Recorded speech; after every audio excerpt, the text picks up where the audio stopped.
उम्मीद है आप सब ठीक होंगे। चलिए शुरू करते हैं आज की कहानी।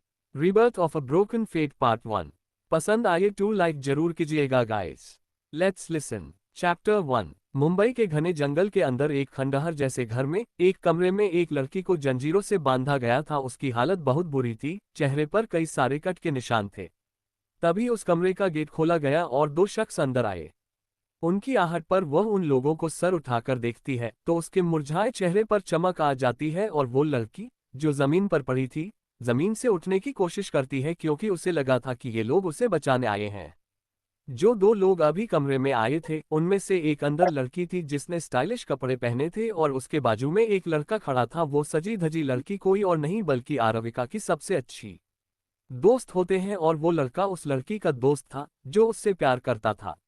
जमीन पर पड़ी लड़की उठने की कोशिश करते हुए खुश होकर अपनी लड़खड़ाती आवाज में कहती है, वाह वानी और कार्तिक, मुझे पता था तुम लोग आओगे, तुम लोग मुझे बचाने आए हो ना। ऐसा कहते हुए वो उस लड़की यानी वानी को पकड़ने की कोशिश करती है तो वानी उसको अपने आप से दूर धक्का दे देती है। वानी का धक्का लगते ही आरविका गिर जाती है, उसके मुंह से खून निकलने लगता है। लेकिन फिर वो धीरे धीरे उठते हुए आश्चर्य से वानी की तरफ देखती है तो वानी के चेहरे पर एक शैतानी मुस्कान आ जाती है और जहां आरविका ने उसे छुआ था वहां पर ऐसे साफ करती है जैसे जैसे कोई गंदी चीज छू ली हो। तभी वानी घुटनों के बल उस लड़की के सामने बैठती है और कहती है, चू चू चू आरविका, क्या हालत हो गई है तेरी। तुम तो रायजादा खानदान की प्रिंसेस थी ना, तो ये क्या हालत बना ली है तुमने। हाँ, मुझे तुम्हें ऐसे देखकर बहुत दुख हो रहा है। ऐसा कहते हुए वो दुखी होने का नाटक करने लगती है और फिर कहती है, पता नहीं किसने तुम्हारी ये हालत की है, सोचकर बड़ा दुख होता है। हाँ हाँ, याद आया, जिसने तुम्हारा ये हाल किया है वो मैं ही हूँ। इतना कहते हुए वानी जोर से हंसने लगती है। वहीं वानी की बात सुनकर आरविका उन दोनों की तरफ अविश्वास से देखती है और हकलाते हुए कहती है, वाह वानी, तुम ये क्या कह रही हो, तुम मजाक कर रही हो ना। उसकी बात सुनकर वानी, जो अभी हंस रही थी, उसकी हंसी अचानक गायब हो जाती है और उसके चेहरे पर नफरत के भाव आ जाते हैं। वह आरविका को जोर से एक थप्पड़ मार देती है और गुस्से में कहती है, बेवकूफ, ये सब मैंने ही किया है क्योंकि मैं तुमसे बहुत ज्यादा नफरत करती हूँ। थप्पड़ पड़ते ही आरविका का चेहरा एक तरफ झुक जाता है। वह अपने चेहरे पर हाथ रखकर हैरानी से वानी की तरफ देखती है और टूटी आवाज में कहती है, वानी, तुमने ये सब क्यों किया। मैंने तुम्हारा क्या बिगाड़ा था। मैंने तो कभी तुम्हारे साथ कुछ गलत नहीं किया। मैंने तो तुम्हें अपनी बहन माना, तुम्हारे लिए क्या कुछ नहीं किया। तुम्हें इतना विश्वास किया, यहाँ तक कि तुम्हारे लिए मैंने अपने परिवार से रिश्ते तक तोड़ लिए। तो फिर तुमने ऐसा क्यों किया। आरविका ये सब कह रही होती है कि तभी वानी के मोबाइल पर कॉल आता है। वानी अपना फोन उठाती है। वहां से कुछ कहा जाता है जिसे सुनकर वानी के चेहरे पर एक मक्कारी भरी और डेविल स्माइल आ जाती है। वानी कहती है, हाँ, उसको यहाँ भेजो, और कॉल कट कर देती है। फिर आरविका की तरफ देखकर कहती है, अरे अरे मेरी प्यारी बेवकूफ दोस्त, अभी तो ये शुरुआत है और तुम अभी से ही डर रही हो। हाँ, अभी तो तुम्हें अपनी और अपने परिवार की बर्बादी भी अपनी आंखों से देखनी है। इतना कहते हुए वो अपना मोबाइल ऑन करके आरविका के सामने रख देती है। आरविका जब मोबाइल की स्क्रीन देखती है तो उसकी आंखें नम हो जाती हैं, क्योंकि वीडियो में दिखाया जा रहा था कि कैसे उसके डैड की कंपनी पर फ्रॉड करने का इल्जाम लगाया जा रहा है और यह भी बताया जा रहा है कि उसके डैड इलीगल काम और लड़कियों की तस्करी में शामिल हैं। ये सब पूरी तरह झूठ था। लोग उसके परिवार के बारे में बुरा बोल रहे थे और सभ्य लोगों के सामने उन पर गंदे आरोप लगा रहे थे। फिर दूसरी वीडियो में दिखाया जा रहा था कि कुछ गुंडे जैसे लोग उसके पापा को मार रहे हैं और प्रॉपर्टी के पेपर पर साइन करने के लिए मजबूर कर रहे हैं। ये सब देखकर आरविका की आंखों से झरझर आंसू बहने लगते हैं, क्योंकि यह सब उसी की वजह से हो रहा था। अगर उसने गलत लोगों पर भरोसा न किया होता तो उसके परिवार की यह हालत नहीं होती। फिर वानी उसे एक और वीडियो दिखाती है जिसमें उसके मॉम, डैड और भाइयों को गोली मार दी जाती है जिससे उनकी मौत हो जाती है। ये सब देखकर आरविका की चीख निकल जाती है और वो फूट फूट कर अपने मॉम, डैड और भाइयों को याद करते हुए रोने लगती है। फिर वानी की तरफ देखकर कहती है, तुमने मेरे परिवार के साथ ऐसा क्यों किया। उनका क्या बिगाड़ा था तुमने जो तुमने उन सबको मार डाला। उसकी बात सुनकर वानी कहती है, अरे प्यारी दोस्त, इतनी भी क्या जल्दी है। वैसे भी तुमको भी मरना ही है। बताऊंगी, तुम फिक्र मत करो। लेकिन क्या तुम अपनी जानी दुश्मन के बारे में नहीं जानना चाहोगी? हाँ, तुम्हारी गोद ली हुई बहन के बारे में नहीं जानना चाहोगी? रुको रुको, उसके बारे में भी तुम्हें बताती हूँ। वानी फिर से अपना मोबाइल निकालकर आरविका के सामने चला देती है। उसमें एक वीडियो था। उस वीडियो में एक बड़ा आदमी उसी की उम्र की एक लड़की के साथ रेप कर रहा था। उस लड़की की हालत बहुत खराब थी। वह लड़की लगातार चीख रही थी, चिल्ला रही थी, लेकिन उसकी मदद करने वाला कोई नहीं था। और वानी आरविका को कई ऐसे वीडियो दिखा रही थी जिनमें वही लड़की अलग अलग लोगों के द्वारा रेप का शिकार हो रही थी। लोग जानवरों की तरह उसके शरीर को नोच रहे थे। आरविका, जो कि उस लड़की के आरविका नापसंद करती थी, और यह सब देखकर उसकी आंखों में भी आंसू आ गए। उसे इस तरह देखकर वानी शैतानों की तरह हंसते हुए कहती है, पता है आरविका, अगर मुझे किसी से सबसे ज्यादा नफरत है तो वो वामिका है। मुझे तुम दोनों से बेहद नफरत है। पता है क्यों? क्योंकि अगर तुम लोग पैदा नहीं होती तो तुम्हारी जगह रायजादा खानदान की प्रिंसेस में होती और ये सब कुछ मेरा होता। लेकिन नहीं, तुम दोनों पैदा हो गई और सब कुछ तुम्हें मिल गया। तुम तो रायजादा खानदान का खून थी, लेकिन वो वामिका, वो तो तुम्हारे साथ हॉस्पिटल में बदल गई थी। उसको भी ये सब मिला जबकि हक मेरा था। इसलिए मैं तुम दोनों से नफरत करती हूँ। और सबसे बुरी बात तो ये है आरविका की, जिस वामिका को तुम अपनी जिंदगी की सबसे बड़ी दुश्मन समझती थी। वामिका और आबिका की मौत, बेचारी, उसकी तो कोई गलती ही नहीं थी। वह तो मासूम थी और तुमसे बहुत प्यार करती थी। तुम्हें अपनी बहन मानती थी। उसने कभी तुम्हारा बुरा नहीं चाहा।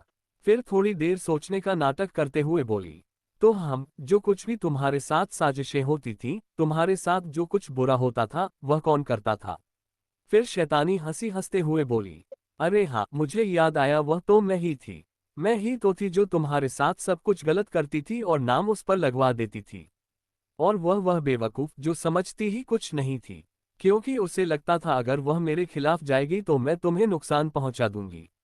इसलिए वह चुपचाप मेरे किए जुल्म सह लेती थी। फिर बड़ा अफसोस जताते हुए बोली, बेचारी। फिर बड़ी ही एक्साइटमेंट में आंखों में चमक लाकर बोली, तुम्हें पता है, मुझे बचपन से ही नौ से बहुत नफरत थी। इसलिए मैं उसे बहुत परेशान करती थी। स्कूल में भी मैंने उसे कभी चैन से जीने नहीं दिया। मैंने उसे बहुत बुली किया और बाकी बच्चों से भी उसे बुली करवाया।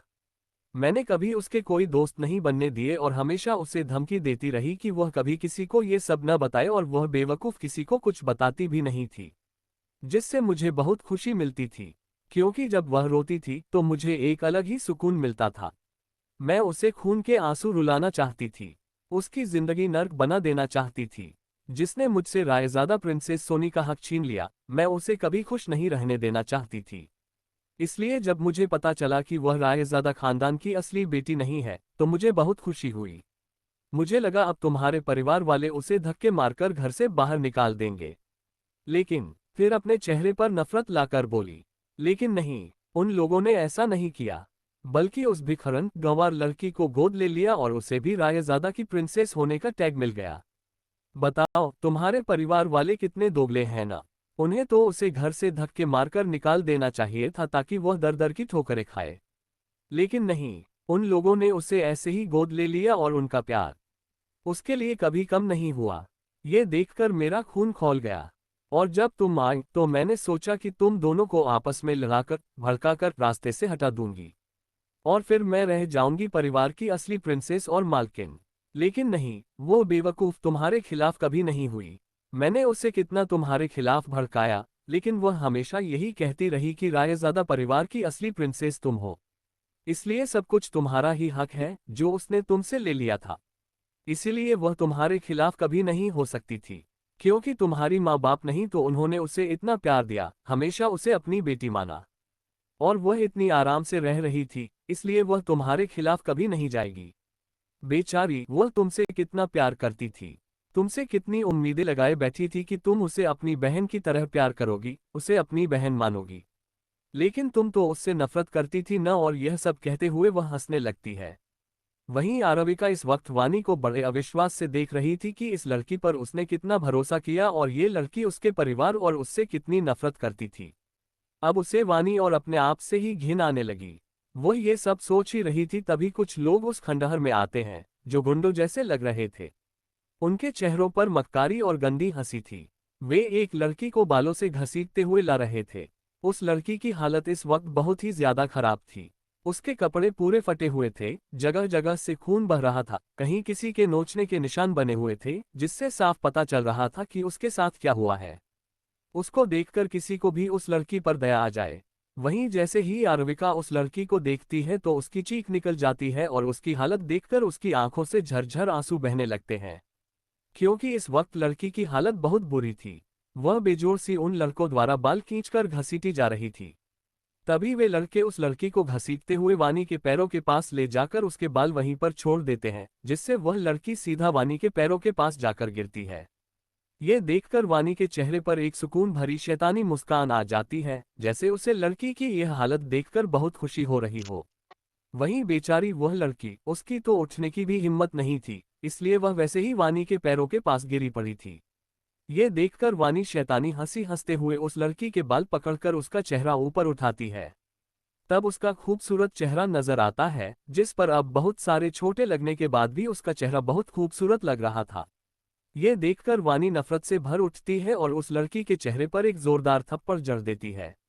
वहीं वह लड़की, जो अभी थोड़ी थोड़ी बेहोशी की हालत में थी, जैसे ही उसे वानी का थप्पड़ लगता है, वह अचानक हड़बड़ाते हुए होश में आ जाती है।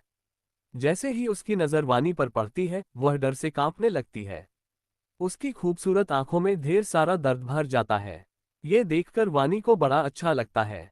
वहीं आरविका, जो अभी भी उस लड़की की हालत देख रही थी, अब चिल्लाते हुए कहती है, वानी अब तो छोड़ दो उसे।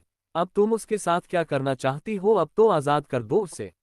वैसे भी तुमने उसकी जिंदगी नरक बना दी है, अब क्या करना चाहती हो तुम उसके साथ।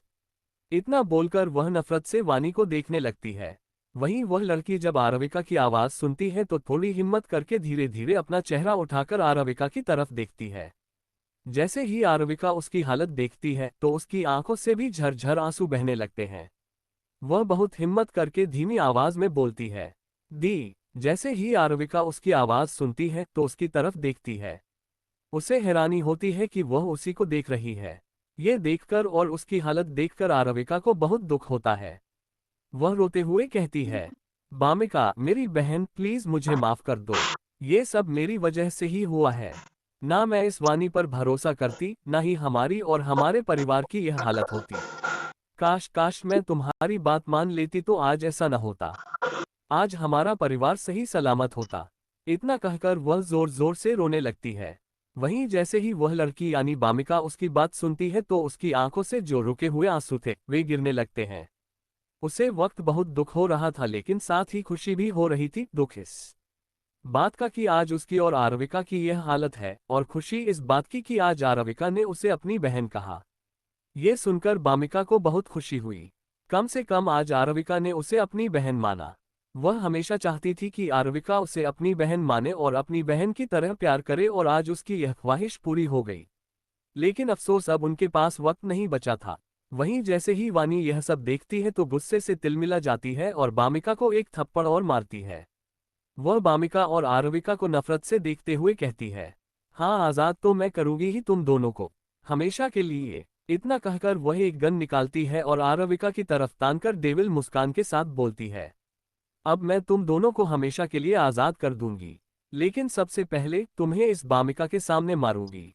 बहुत प्यार करती है न ये तुमसे। अब यह अपनी आंखों के सामने तुम्हें मरता हुआ देखेगी। इतना बोलकर हंसते हुए वह गन चला देती है। ये देखकर आरविका, जिसने अपनी आंखें बंद कर ली थीं, सोचती है कि अब उसे मौत का दर्द महसूस होगा।